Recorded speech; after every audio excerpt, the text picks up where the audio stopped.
තමයි ශ්‍රී ලංකා ඉතිහාසයේ බිහිසුණුම ගුවන් අනතුර සුබ දවසක් වේවා කියලා පිළිගන්න ඕගොල්ලෝ සීලොම දෙනා. ඉතින් අපි අද තීරණය කළේ ඕගොල්ලෝ හැමෝම ආදරය කරන, ඕගොල්ලෝ හැමෝම ගෞරව දක්වන ශ්‍රී පාදස්ථානය වන්දනා කිරීම සඳහා පිටත් යන්න. ඉතින් මේ මගේ නවවන ශ්‍රී පාද වන්දනාව අපිත් එක්ක අද මායතුළුව මගේ අයියා සහභාගී වෙනවා. ඉතින් තවත් කෝඩුකාරයෙක් දෙන්නෙකුත් අපිත් එක්ක සම්බන්ධ වෙනවා. ඉතින් අපි රාත්‍රී 7ට පමණ තමයි ගම්පහින් ගමන් ආරම්භ කළේ.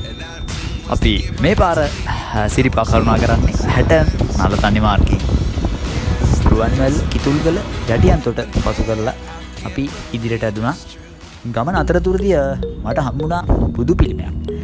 එක අවකන බුදු පිළිමයට සමාන පෙනුමක් තමයි දක්නට ලැබුණේ. කවුරු හරි එම විහාරයේ මම දන්න කෙනෙක් ඉන්නවා නම් මතක ඇතුව කමෙන්ට් සෙක්ෂන් එකෙන් දාගෙන යන්න.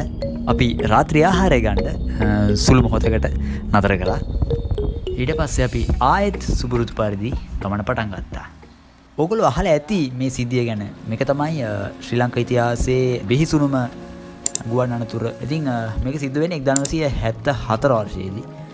මේකේ ඉදිරියට 1974 12 වෙනි මාසේ 4 වෙනිදා තමයි මෙම ගුවන් අනතුර සිද්ධ වෙන්නේ. ඉතින් මාටින් එයා ගුවන් සමාගමට අයත් ගුවන් යානයක් ඉන්දුනීසියාවේ සිට ගමන ආරම්භ කරපු ගුවන් යානයක් තමයි මෙලෙස අනතුර ලක් වෙලා තියෙන්නේ. ඉතින් හරිම අවාසනාවන්ත සිදුවීමක් විදිහට අපිට මේක සලකන්න පුළුවන්.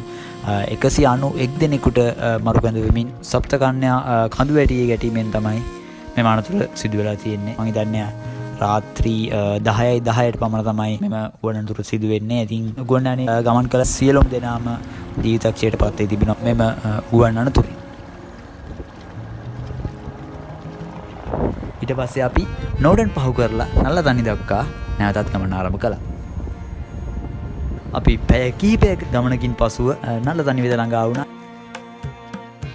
හරිම සීතල රාත්‍රියක්. අපි කඩේකි පොඩ්ඩක් නැවතුණා. පොඩි දෙයක් කාලා තේ එකක් බීලා ගමන ආරම්භ කරන්න. ඉතින් අපි හැමදේම සූදානම් කරගෙන ශ්‍රී පාදස්ථානේ වන්දනා කරන තමයි මේ සූදානම් වෙන්නේ.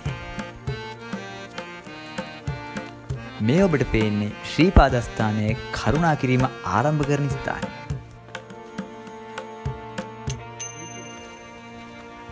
අපි බුදුන් වැඳලා ආශිර්වාදයෙන් අරගෙන ඉදිරියට කරුණා කරන්න පටන් ගත්තා.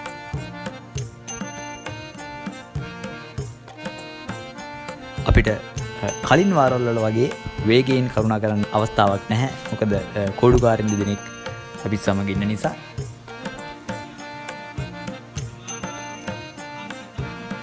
ප්‍රථම ගිමන් හැරීමේ කාර්ය සඳහා අපි ස්ථානයක් තෝරාගත්තා. විශේෂයෙන් මතක් කරන්න ඕන දෙයක් තමයි රාත්‍රී කාලයේදී ඔබ සිරිපා කරුණා කරනවා නම් අනිවාර්යයෙන් ජර්සි එකක් පැළඳ කරුණා කරන්න කියලා මතක් කරනවා. මොකද රාත්‍රී කාලයේදී ඊටමත් සීතල දේශගුණයකට තමයි අපිට මුහුණ දීමට සිදුවන්නේ. ඉතින් ඔයගලන්ට මේ පේන්නේ සීත ගඟුල. සීත ගඟුල ඔබේ ගමන් මාංශය නිවා ගන්න අතපය ටිකක් හොදගෙන සැහැල්ලු වෙන්න ඊටමත් කදිම තැනක් විදියට මට හඳුන්වන්න පුළුවන්.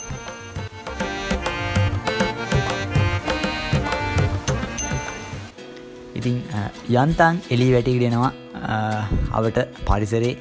ඉතින් ලස්සන වටපිටාවක් තමයි දිස් වෙන්නේ.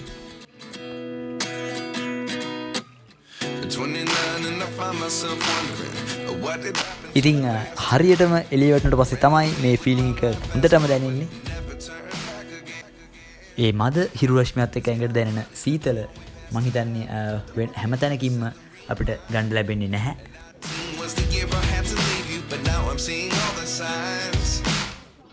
මේ තියෙන්නේ මම වැඩිපුරම ආස කරන දර්ශන වලින් එකක්.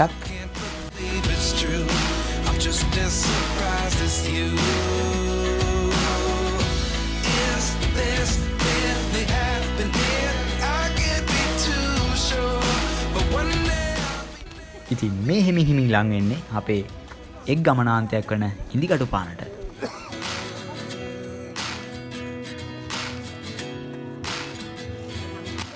ඉතින් මෙතනින් තමයි කොඩුකාරයින් ඔවුන්ගේ චාරිත්‍ර ටික සිදු කරන්නේ.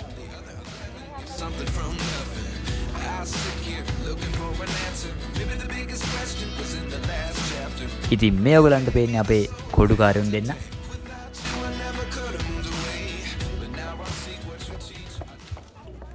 තව ටිකයි තියෙන්නේ. හරියට නලදානි පැත්තෙන් ඇවිල්ලා දැම්ම රත්නපුරේ පාරට මැද ෂොට් කට් එකක් තියෙනවා. ඉතින් අපි මේ පාරේ තමයි ඉදිරියට ගමන් කරන්නේ.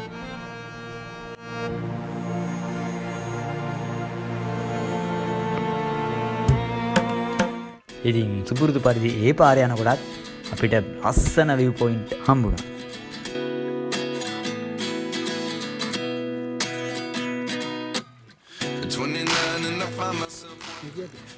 ට්‍රේන් එකකින් යනවා නම් හැටන් වලට ට්‍රේන් එක ඇවිල්ලා නලදන්නියට බස් එකක් තියෙනවා. ඉතින් අපි උදේට කෑම කන්න රත්නපුරේ පාරට ඇතුළත් වෙලාම තනියෙන් ඉඳගත්තා.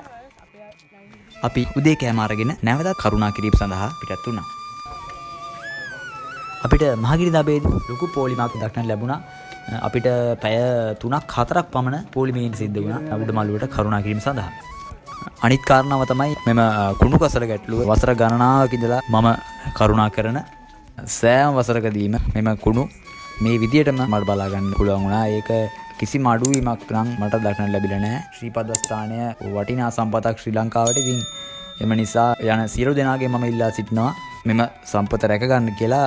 කුණු කසල තමන් ගෙනියන කුණු කසල ටික තමන්ගේ බෑග් එකේම දාගෙන ගෙදර එන්න පුළුවන් විදියට ක්‍රමවේදයක් හදා ගන්න කියන එක මම ගෞරවයෙන් ඉල්ලා සිටිනවා හැමෝගෙම. අපිට ඉතාමත් අලංකාර වලාකුළු සමූහයක් දකින්න පුළුවන්. මෙය ඉතාමත් විචිත්‍රවත් බවක් ගෙන එනවා සිරිපා කරුණාව සඳහා. ඉතින් අපි හුලං කපොල්ල ළඟටත් ආවා. හොඳ හුලං පාරක් වදිනා මේ වෙලාව වෙන. ඔබට කියන්න විශේෂ දෙයක් තියෙනවා. ඔබ සිරිපා කරුණා කරන අවස්ථාවේදී බැතිමතුන් ප්‍රමාණය වැඩි වන විට උඩමළුවට ආසන්න ප්‍රදේශයේදී යම්කිසි තදබදයක් ඇති වෙන්න ඉඩකඩ තියෙනවා. එතකොට සමහරු කරන වැරද්දක් තමයි උඩමළුවට කරුණා කරන දීලා තියෙන දකුණු පැත්තේ ලයින් එකෙන් පොලිමේ ගමන් නොකර වම් පැත්තෙන් ගිහිල්ලා පොලිම් පනින අවස්ථාවන් අපිට දකින්න ලැබෙනවා සිරිපා කරුණා කරනකොට. එතකොට එම පොලිමේ ඉන්න බැතිමතුන්ගෙන් ලැබන්නේ දැඩි අප්‍රසාදයක්. එම නිසා ඔබ එම වැරද්ද නම් කරන්න එපා. ඔබ පුළුවන් තරම් දකුණු පැත්තෙන් කොතරම් පොලිම තිබුණත් එම පොලිමේම ගමන් කරන්න. කරායින් පස්සේ අපි පහළට ගමන් කරන්න තීරණය කළා. ඒ වෙලාවෙත් ලොකු සෙනගක් ඉහළට කරුණා කරනවා අපිට දකින්න පුළුවන් වුණා.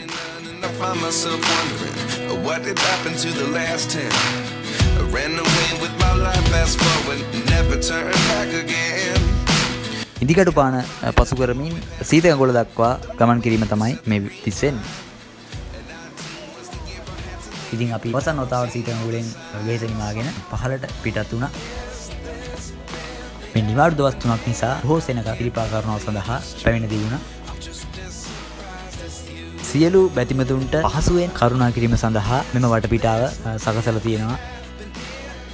මේ ආකාරයට තමයි ශ්‍රීපාද කඳු මුදුන අපිට පහළ සිට දිස්වන්නේ.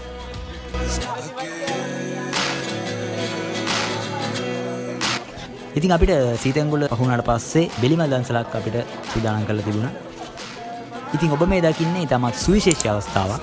ජපන් ජාතිකයෙකු විසින් කරුණා කරන බැතිමතුන්ට බෙලිමල් අල්ලන අවස්ථාවක් තමයි ඔබට මේ දිස්සෙන්නේ. ඉතින් ඉතාමත් සුවිශේෂී අවස්ථාවක්. මේ වගේ දේවල් වලින් පේන්නේ ජපන් ජාතිකයින් කොච්චර අපගේ සංස්කෘතියට ආදරය කරනවද, ගරු කරනවද කියන එක. අපි මේ බෙලිමල් දන්සලත් පහු කරගෙන පහළට ගමන් කළා. දින හවස වෙනකොටත් ලස්සන view එකක් අපිට බලා ගන්න පුළුවන් ශ්‍රීපාදස්ථානයේ අවලට. ඉතින් මාගේ නවවන පා කරුණා විදියට සුවිශේෂී සිරිපා කරුණා වාරයක් කියලා මට කියන්න පුළුවන්. ඉතින් අපි කොහොම හරි අවසානයේ ළඟා වුණා අපේ මෙම ශ්‍රීපාද කරුණා වාරයේ. ඉතින් මේ වගේ වෙනස්ම විදිහේ වීඩියෝස් බලන්න කැමති නම් මගේ channel එක subscribe කරලා තියාගන්න. එහා පැත්තේ තියෙන bell icon එකත් අනිවාර්යෙන් click කරලා තියාගන්න. මේ වගේම විශේෂ චාරිකාවකින් හමු වෙනතුරු ඔබට සුබ දවසක්.